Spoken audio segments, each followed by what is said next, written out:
अस्सलाम वालेकुम dear student, आज हमने इंटीग्रल इक्वेशन का नेक्स्ट लेक्चर स्टार्ट करना है। नेक्स्ट लेक्चर स्टार्ट करने से पहले आप तमाम स्टूडेंट्स मेरी रिक्वेस्ट है कि मेरे चैनल को सब्सक्राइब, लाइक और शेयर ज़रूर करें। आज जो हमने टॉपिक पढ़ना है वो हमारे पास क्वेश्चन है। क्वेश्चन की एग्जांपल है, discuss the general method for solving a Fredholm integral equation of the second kind when the kernel is degenerate. हमने क्या करना है, जनरल मेथड को सॉल्व करते हुए फ्रेडहोम इंटीग्रल इक्वेशन की सेकंड काइंड को हमने फाइंड करना है कि कर्नल हमारे पास डीजनरेटेबल मीन सेपरेबल कर्नल है कि नहीं। तो सबसे पहले हमने क्या करना पड़ेगा, यहाँ पे लेट करना पड़ेगा, let us consider the inhomogeneous Fredholm integral equation of the second kind. हमने क्या कर दिया, जो non homogeneous Fredholm integral equation है उस सेकंड काइंड की इक्वेशन लिख ली। हमारे पास इक्वल है G of S is equal to F of S plus lambda integral A to B kernel G of T D of T. इसको हमने equation number 1 का नाम दिया और यहाँ से हमने जो कह दिया हमारे पास कर्नल क्या होता है, डीजनरेटेबल मीन्स हमारे पास क्या होता है, सेपरेबल होता है। सो लेट हमने क्या कर लिया, लेट कर लिया जो कर्नल है वो हमारे पास क्या होता है, फाइनाइट होता है। Finite mean finite numbers of term तक हमारे पास कंटेन करता है, मीन्स एन तक हमारे पास होता है 1 से स्टार्ट होकर। हमने कहा समेशन एन से स्टार्ट एन तक हमारे पास है 1 से स्टार्ट हुआ है ए आई एस और बी आई टी। ये हमने बेसिकली डेफिनेशन यूज की है डीजनरेटेबल कर्नल की, तो वो हमारे पास ये होती है। अब हम क्या करेंगे, कर्नल की जगह ये वाली वैल्यूज पुट कर देंगे इक्वेशन नंबर 1 के अंदर। Putting the values of 1 we have G of S is equal to F of S plus lambda integral A to B, वैसे आ जाएगा। कर्नल की वैल्यू क्या आ जाएगी, summation N I is equal to 1 A I S B I T G of T D of T. उसके बाद next हमारे पास ये देखेंगे कि हमारे पास जो एस वाली टर्म है ये हमारे पास क्या कॉन्स्टेंट है, बाहर आ जाएगी। टी वाली टर्म्स इंटीग्रल के अंदर ही रहेंगी।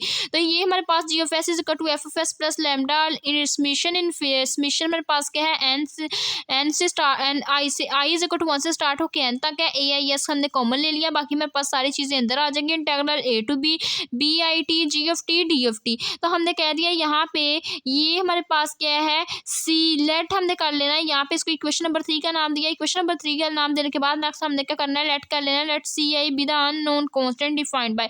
हमने कह देना है कि जो हमारे पास सी आई है वो हमारे पास कोई भी अननोन कांस्टेंट है और उसको हम क्या कर सकते हैं, डिफाइन किससे कर सकते हैं, जो हमारे पास सी आई है वो हमारे पास इस इंटीग्रल के इक्वल होगा। ये वाला जो इंटीग्रल है पूरे का पूरा ये किसके इक्वल होगा, सी आई के इक्वल होगा। तो हमने कह दिया कि जो हमारे पास सी आई है वो इक्वल है integral A to B B I T G of T D of T. इसको हमने इक्वेशन नंबर 4 का नाम दिया। हमने क्या करना है, इसको किसके अंदर पुट कर देना है, इक्वेशन 4 को पुट कर देना है इक्वेशन नंबर 3 के अंदर। मीन्स इसकी जगह हमने क्या पुट कर देना, सी आई पुट कर देना। तो वो हम पास आ जाएगा G of S is equal to F of S plus lambda summation I is equal to 1 into N आ जाएगा और साथ ए आई एस, और ये हमारे पास क्या बन जाएगा, एस सी आई आ जाएगा। इसको हमने इक्वेशन नंबर 5 का नाम दिया। देन अब हमने क्या करना है, इक्वेशन नंबर 5 से क्या करना है, ऑब्टेन करना है अपने सोल्यूशन को। ये हमारे पास सारी की सारी इक्वेशन आ गई। अब हमारे पास जिधर जिधर एफ है उसमें हमने क्या कर देना है, एफ को कन्वर्ट किसमें कर देना है, टी के अंदर कन्वर्ट कर देना है। एफ को जब हम एस को जिसमें किसमें कन्वर्ट करना है, टी के अंदर कन्वर्ट करना है।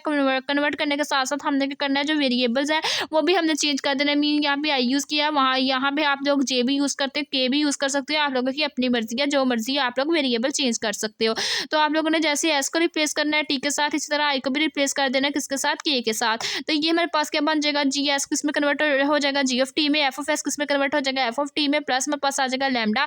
इस तरह हमारे पास समेशन है, ये हमारे पास क्या जाएगा, ये आई है तो आई को रिप्लेस किससे कर दिया, के साथ, K is equal to 1 into N. इसी तरह हमारे पास आई को किस में कर देंगे, रिप्लेस के साथ, ए के, और साथ एस को रिप्लेस कर देंगे टी के साथ। ए के हमारे पास क्या आ जाएगा, ए के टी, और सी को सी वैसे रहेगा, आई को रिप्लेस कर देंगे के साथ, सी के बन जाएगा। इसको हम क्या कह देंगे, इक्वेशन नंबर 6 कह देंगे।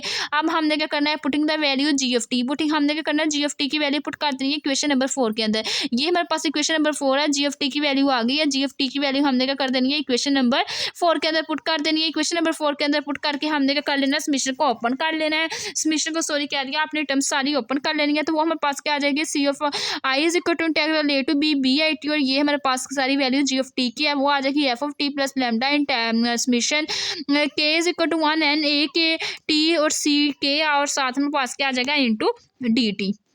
ये हमारे पास वैल्यूज आ गई। अब हम क्या कर लेंगे, एक दफ़ा इसको लिख लेंगे F of T D of T के साथ, एक दफ़ा हम लिख लेंगे लैम्डा की ये सारी टर्म्स के साथ। तो हमने क्या कर लिया, इसको सेपरेट सेपरेट इसके टर्म्स कर ली। तो ये मेरे पास आ गया C I is equal to integral A to B B I T F of T D of T, और प्लस हमारे पास लैम्डा, ये हमारे पास समेशन भी कॉन्स्टेंट है, सी ऑफ के भी कॉन्स्टेंट है, तो कॉन्स्टेंट हम टर्म्स को बाहर निकाल लेंगे। समेशन एन के इज इक्वल टू 1 सी के। उसके बाद नेक्स्ट हमारे पास इंटीग्रल ए टू बी वैसे आ जाएगा, बी आई टी आ जाएगा, और अंदर ए के टी और साथ हमारे पास क्या आ जाएगा डी ऑफ टी। इसको इक्वेशन नंबर 7 का नाम दिया और यहाँ से हमने लेट कर लिया ये वाली जो हमारे पास पूरी की पूरी टर्म है ये हमारे पास इक्वल किसकी है एफ आई की इक्वल है। इसको हमने पूरी इक्वेशन को कह दिया ये पास एफ आई है और ये हमारे पास जो पूरी इक्वेशन है इसको हमने क्या कह दिया ये पूरी सॉरी इक्वेशन कह रही हूँ पूरी टर्म को इसको हम कह देंगे ये एफ आई है और ये हमारे पास पूरी की पूरी टर्म हम पास क्या आ जाएगी ए आई के।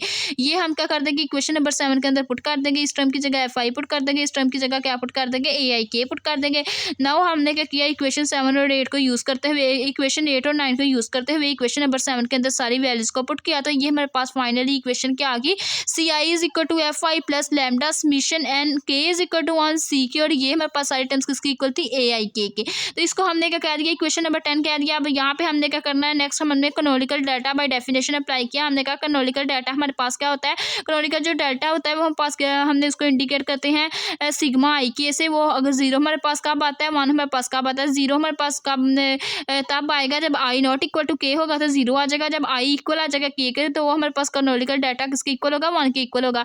यूजिंग बाय डेफिनेशन अब हमने क्या बाय डेफिनेशन अप्लाई करना है कि जो पास सिग्मा आई के है वो हम पास क्या है तो हम बाय डेफिनेशन की हेल्प से हमने कह दिया कि वी हैव समेशन एन के is equal to 1 sigma I k c के इज इक्वल टू हमारे पास किसकी इक्वल है सी आई के इक्वल है। तो ये हमारे पास पूरी टर्म्स को ये वाली पूरी टर्म जो हमने अप्लाई किया है ये इसको हमने कह दिया कि किसकी इक्वल है सी आई की इक्वल है।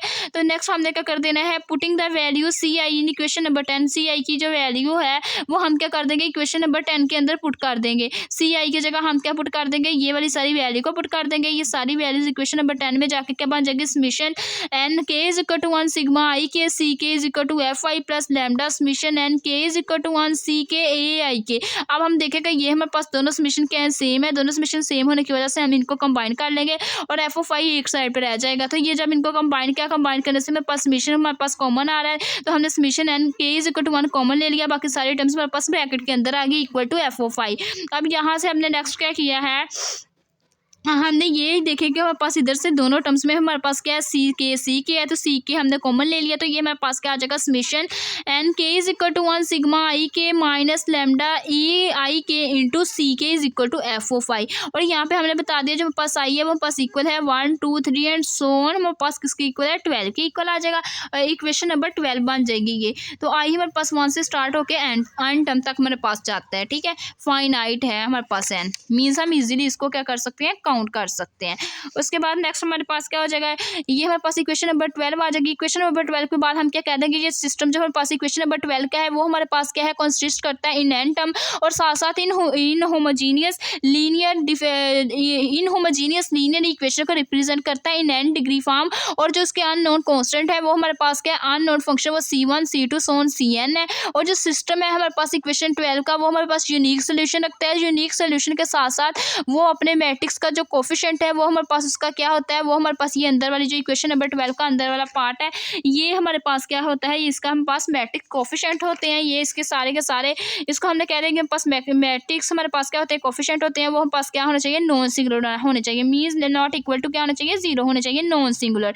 तो ये हमने कहा जो नॉन सिंगुलर की डेफिनेशन अप्लाई करवा दी लैम्डा हमारे पास क्या है मीन्स हमने क्या कर दिया यहाँ डिटर्मिनेंट की डेफिनेशन बेसिकली अप्लाई करवाई है।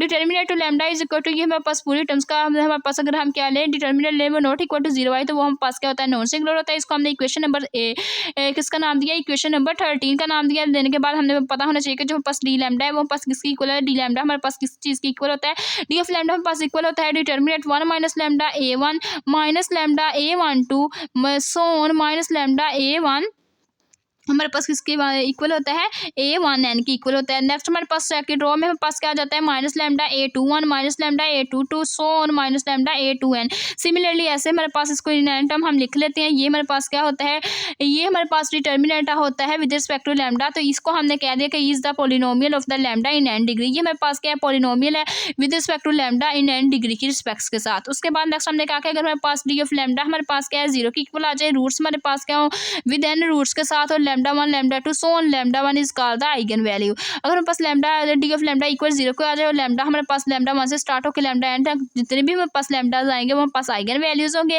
वो किसके रिस्पेक्ट से होंगे वो इन होमोजीनियस फ्रेडहोम इंटीग्रल इक्वेशन की रिस्पेक्ट से होंगे।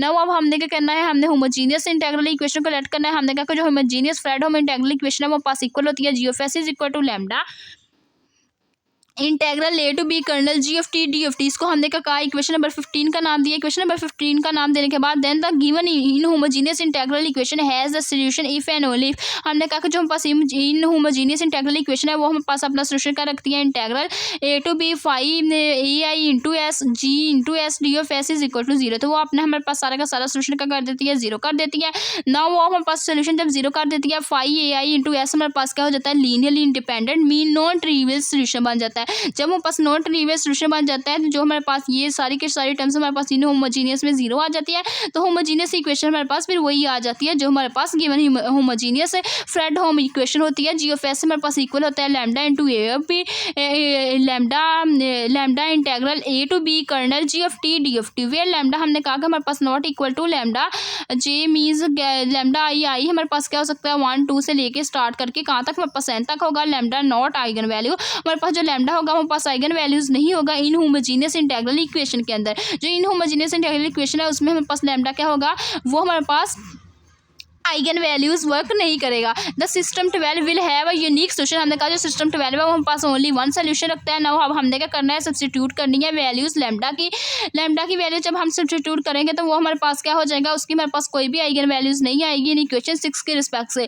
ना हमने कहा कि जो हमारे पास सोल्यूशन होगा वो हमारे पास यूनिक सोल्यूशन होगा इन होमोजीनियस की रिस्पेक्ट से। जब इन होमोजीनियस की रिस्पेक्ट से हमारे पास क्या हो जाएगा, वो यूनिक सोल्यूशन देगा। यूनिक सोल्यूशन के देने के बाद अपना कोई भी आइगन वैल्यूज नहीं रखेगा, तो हम क्या देंगे, जो हमारे पास फ्रेडहोम इंटेग्रल इक्वेशन है वो हमारे पास जिसका कर्नल है वो हमारे पास क्या है, डी जनरेटेबल है और सेपरेबल है। तो यही चीज़ हमने बेसिकली ड्राइव करनी थी। ये थी आज की हमारी वीडियो। अगर आप लोगों को मेरा आज का वीडियो लेक्चर पसंद आए तो मेरे चैनल को सब्सक्राइब, लाइक और शेयर ज़रूर करें। Thanks for watching. अल्लाह हाफिज़।